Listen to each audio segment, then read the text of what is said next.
बात राजस्थान के बेरोजगार युवाओं के हक की दस्तक देने वाली, जहां भर्ती परीक्षा में नौकरी पाने की आस रखने वाले युवा पास तो बाद में होते, लेकिन पहले पेपर कराने में सरकार ही फेल हो जा रही है।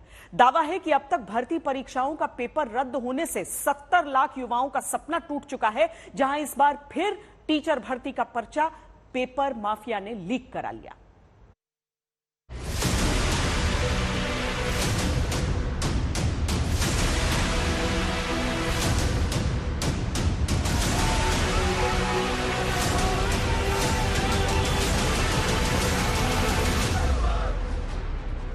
राजस्थान देश का क्या वो राज्य बन गया जहां जितनी सरकारी नौकरी नहीं दी गई उससे कहीं ज्यादा भर्ती परीक्षा में पेपर लीक से नौजवान निराश हो चुके हैं। दावा है कि अब तक राजस्थान में लगातार भर्ती परीक्षाओं में पेपर लीक से 70 लाख नौजवानों के सपने टूटे हैं, जिसमें नया अध्याय जुड़ा शनिवार को सीनियर टीचर भर्ती परीक्षा का पेपर लीक होने के बाद, जिसमें जानकारी मिली कि 15 दिन से पेपर माफिया सक्रिय थे। 2 दिन पहले शिक्षा मंत्री दावा कर रहे थे कि अब पेपर लीक नहीं होगा। शनिवार को चलती बस में पेपर सॉल्व करते हुए 40 लोग पकड़े गए। 4 लाख लोग जो परीक्षा देने बैठे थे, उनको अब दोबारा परीक्षा देनी होगी। अगर आपको लगे कि चलो अब सरकार दोबारा पेपर करा तो रही है, तब इसी सोच पर खुद दस्तक दीजिए और सुनिए कहानी सीकर की सरिता की। कितने मुश्किल से हाथाजोड़ी करके हमारे माँ बाप पैसा लेके देते हैं हमें। हम यहाँ 6000 की गाड़ी किराया लेके आते हैं और फिर हमें यहाँ सेंटर में बैठने के बाद पता चलता है कि आपका पेपर लीक हो गया। तो बताइए हम ऐसी स्थिति में क्या कर सकते हैं। और हमारे घर वालों ने कितनी उम्मीदें देख रखी थी। हमारे बूढ़े जो माँ बाप हैं वो ये उम्मीद कर रखे थे कि वो कैसे घर पे काम करते हैं कि हमारा बेटा बेटी नौकरी लग जाएगा तो हमारे अच्छे दिन आएंगे। मेरी एक छोटी सी बेटी है, 3 साल की बेटी है। जब भी मैं उससे बात करती हूँ या जब भी घर पे आती हूँ तो ऐसे बोलती है, मम्मा नौकरी लग गई। कैसे आ गई घर पे, नौकरी लग गई क्या?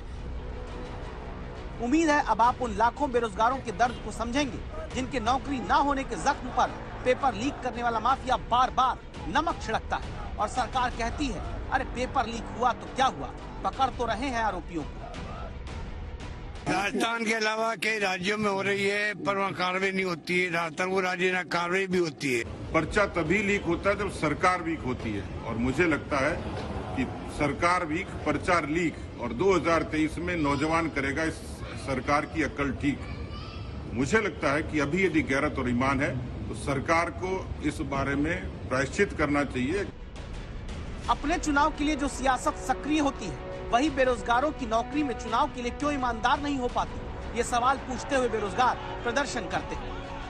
आखिरकार कब तक युवा बेरोजगारों के साथ ऐसा होता रहेगा? मैं माननीय मुख्यमंत्री जी से अपील करना चाहूंगा कि आप इमीडिएटली मीटिंग बुलाइए और पेपर माफिया के खिलाफ खात्मा के लिए कार्रवाई करिए। ये पेपर लीक का मतलब कांग्रेस वीक होती जा रही है 2023 के लिए। 2019 के बाद से लेकर अब तक तकरीबन आधा दर्जन से ज्यादा पेपर लीक हो चुके हैं।